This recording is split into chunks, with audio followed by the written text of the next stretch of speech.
Capítulo 4. Meia hora depois, quando João Romão se viu menos ocupado, foi ter com o queixar, nem se lhe trair a fisionomia o menor sintoma de cansaço. Você vem da parte do Machucas? Perguntou-lhe. Ele falou-me de um homem que sabe calçar pedra, lascar fogo e fazer lajedo. Sou eu.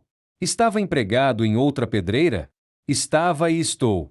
Na de São Diogo, mas desgostei-me dela e quero passar. Adiante. Quanto lhe dão lá? 70.000 réis. Oh! Isso é um disparate. Não trabalho por menos. O maior ordenado que faço é de 50. 50 ganha um macaqueiro. Ora! Tenho aí muitos trabalhadores de lajedo por esse preço. Duvido que prestem. Aposto a mão direita em como o senhor não encontra. Por 50.000 réis quem dirija a broca, pese a pólvora e lasque fogo, sem lhe estragar a pedra e sem fazer desastres. Sim, mas 70.000 réis é um ordenado impossível. Nesse caso vou como vim. Fica o dito por não dito. 70.000 réis é muito dinheiro. Cá por mim, entendo que vale a pena pagar mais um pouco a um trabalhador bom, do que estar a sofrer desastres, como que sofreu sua pedreira a semana passada.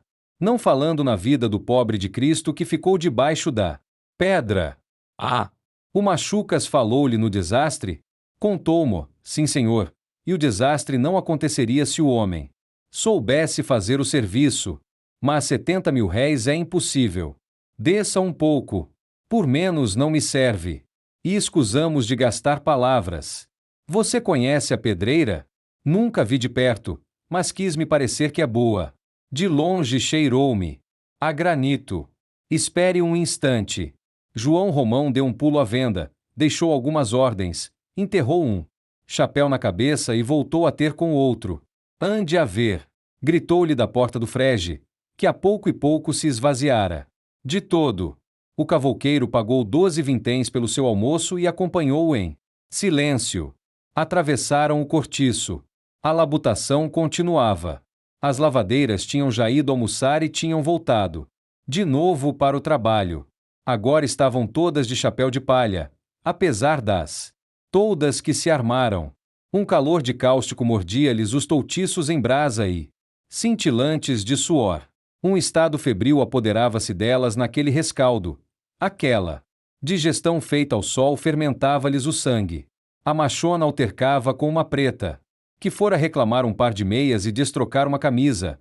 A Augusta, muito mole, sobre a sua tábua de lavar, parecia derreter-se como sebo. A Leucádia largava de vez em quando a roupa e o sabão para coçar as comichões do quadril e das virilhas.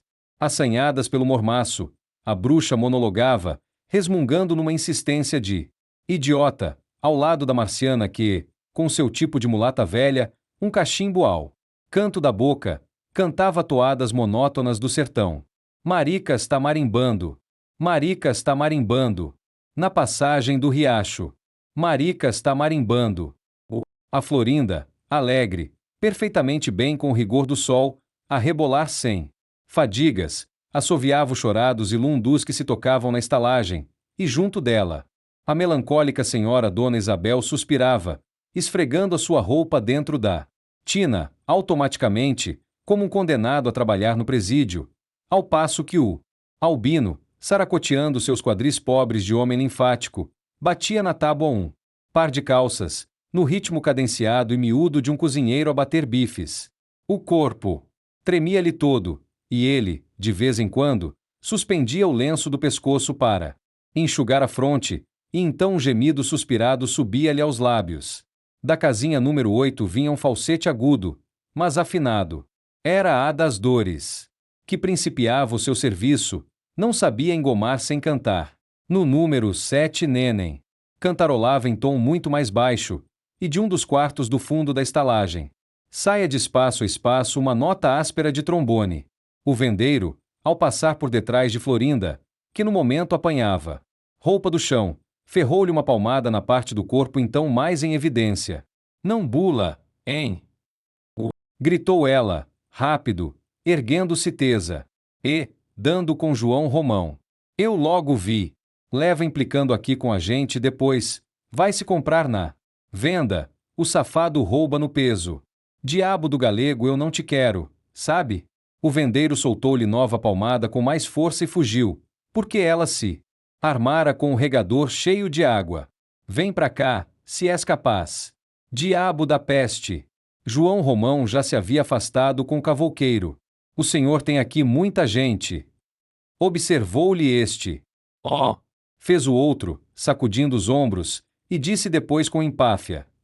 Houvesse mais 100 quartos que estariam cheios. Mas é tudo gente séria. Não há chinfrins nesta estalagem. Se aparece uma rusga, eu chego, e tudo acaba logo.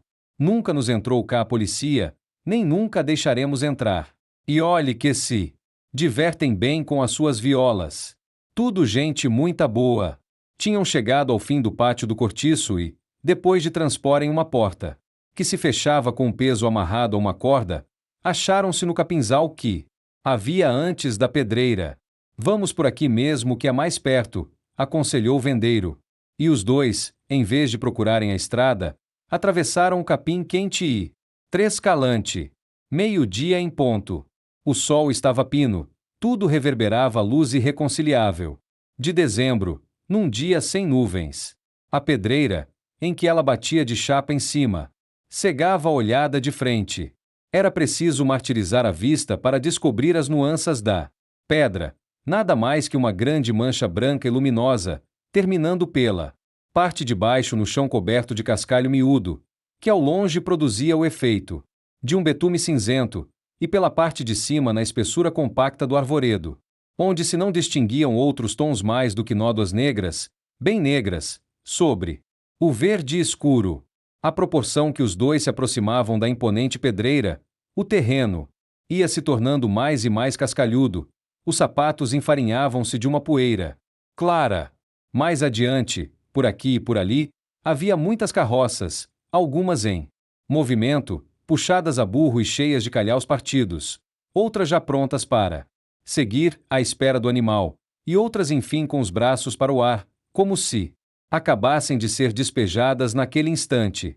Homens labutavam.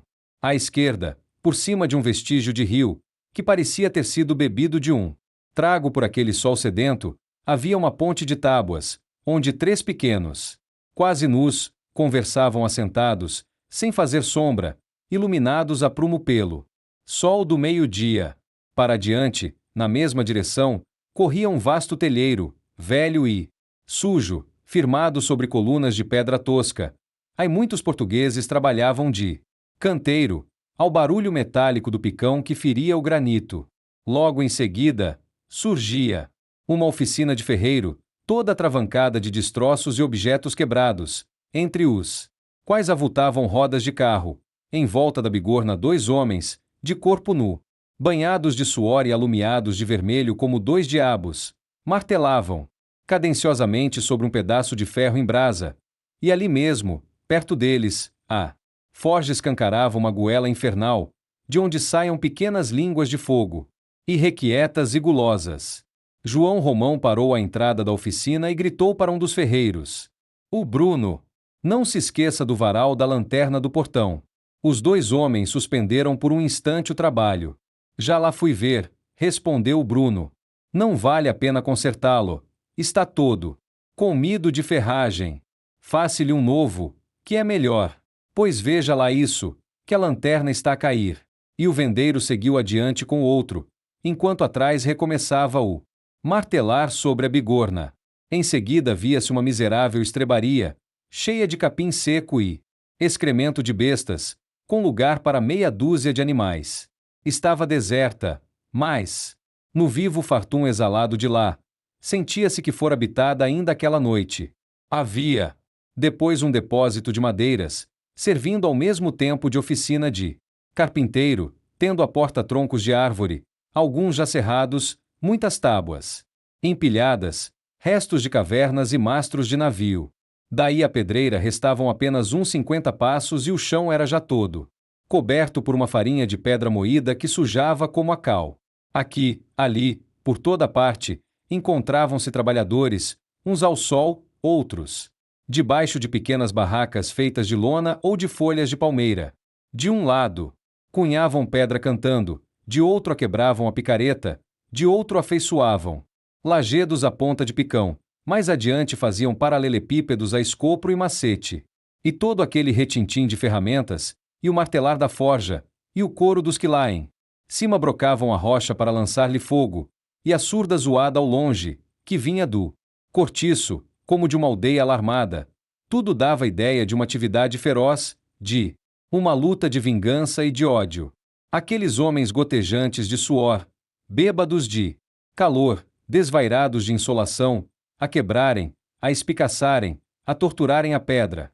Parecia um punhado de demônios revoltados na sua impotência contra o impassível gigante que os contemplava com desprezo, imperturbável a todos os golpes e a todos os tiros que lhe desfechavam no dorso, deixando sem um gemido, que lhe abrissem as entranhas de granito. O membrudo cavouqueiro havia chegado. A fralda do orgulhoso monstro de pedra. Tinha-o cara a cara, mediu-o de alto a baixo. Arrogante, num desafio surdo. A pedreira mostrava nesse ponto de vista o seu lado mais imponente. Descomposta, com o escalavrado flanco exposto ao sol, erguia-se altaneira e, desassombrada, afrontando o céu, muito íngreme, lisa, escaldante e cheia de cordas, que mesquinhamente lhe escorriam pela ciclópica nudez com o efeito de teias de aranha. Em certos lugares, muito alto do chão, lhe haviam espetado alfinetes de ferro, amparando, sobre um precipício, miseráveis tábuas que, vistas cá de baixo, pareciam palitos, mas em cima das quais uns atrevidos pigmeus de forma humana equilibravam-se, desfechando golpes de picareta contra o gigante. O cavouqueiro meneou a cabeça com ar de lástima. O seu gesto desaprovava todo aquele serviço. Veja lá, disse ele, apontando para certo ponto da rocha. Olhe para aquilo. Sua gente tem ido às cegas no trabalho desta pedreira. Deviam atacá-la justamente por aquele outro lado, para não contrariar os veios da pedra. Esta parte aqui é toda granito, é a melhor.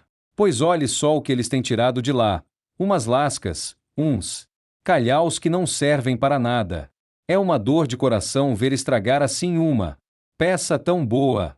Agora o que hão de fazer dessa cascalhada que há está senão macacos? E brada aos céus, creia, ter pedra desta ordem para empregá-la em macacos. O vendeiro escutava em silêncio, apertando os beiços, aborrecido com a ideia daquele prejuízo. Uma porcaria de serviço, continuou o outro. Ali onde está aquele homem é que deviam ter feito a broca, porque a explosão punha abaixo toda esta aba que é separada por um veio. Mas quem tem aí o senhor capaz de fazer isso? Ninguém. Porque é preciso um empregado que saiba o que faz, que, se a pólvora não for muito bem medida, nem só não se abre o veio, como ainda sucede ao trabalhadouro, mesmo que sucedeu ao outro. É preciso conhecer muito bem o trabalho para si poder tirar partido vantajoso desta pedreira. Boa é ela, mas não nas mãos em que está. É muito perigosa nas explosões, é muito em pé. Quem lhe lascar fogo não pode fugir senão para cima pela corda, e se o sujeito não for fino leva o demo. Sou eu quem o diz. E depois de uma pausa, acrescentou, tomando na sua mão, grossa como o próprio cascalho, um paralelepípedo que estava no chão. Que digo eu? Cá está. Macacos de granito. Isto até é uma coisa que estes burros deviam esconder por vergonha. Acompanhando a pedreira pelo lado direito e seguindo-a na volta que ela dava depois, formando um ângulo obtuso, é que se via quanto era grande. Suava-se, bem antes de chegar ao seu limite com a mata. Que mina de dinheiro! Dizia o homenzarrão, parando entusiasmado defronte do novo pano de rocha viva que se desdobrava na presença dele. Toda esta parte que se segue agora, declarou João Romão, ainda não é minha. E continuaram a andar para diante. Deste lado multiplicavam-se as barraquinhas, os macaqueiros trabalhavam à sombra delas, indiferentes àqueles dois. Viam-se panelas ao fogo, sobre 4 pedras, ao ar livre, e rapazitos tratando do jantar dos pais. De mulher nem sinal. De vez em quando, na penumbra de um ensombro de lona, dava-se com um grupo de homens, comendo de cócoras defronte uns dos outros, uma sardinha na mão esquerda, um pão na direita, ao lado de uma garrafa de água. Sempre o mesmo serviço mal feito e mal dirigido. Resmungou o cavouqueiro. Entretanto, a mesma atividade parecia reinar por toda parte. Mas, lá no fim, debaixo dos bambus que marcavam o limite da pedreira, alguns trabalhadores dormiam à sombra, de papo para o ar, a barba espetando para o alto, o pescoço entumecido de cordoveias grossas como enxárcias de navio, a boca aberta, a respiração forte e tranquila de animal sadio, num feliz e pletórico resfolgar de besta. Cansada. Que relaxamento! Resmungou de novo o cavouqueiro. Tudo isto está a reclamar um homem teso que olha a sério para o serviço. Eu nada tenho que ver com este lado, observou Romão. Mas lá da sua banda hão de fazer o mesmo. Olará. Abusam, porque tenho de olhar pelo negócio lá fora. Comigo aqui é que eles não fariam cera. Isso juro eu. Entendo que o empregado deve ser bem pago, ter para sua comida farta o seu gole de vinho, mas que deve fazer serviço que se veja, ou, então, rua, que não falta por aí. Quem queira ganhar dinheiro, autorize-me a olhar por eles e verá. O diabo é que você quer 70.000 réis. Suspirou João Romão. Ah! Nem menos R$ 1. Mas comigo aqui há de ver o que lhe faço entrar. Para a algibeira. Temos cá muita gente que não precisa estar. Para que tanto? Macaqueiro, por exemplo. Aquilo é serviço para descanso. É serviço de criança. Em vez de todas aquelas lesmas, pagas talvez a 30.000 réis. É justamente quanto lhes dou.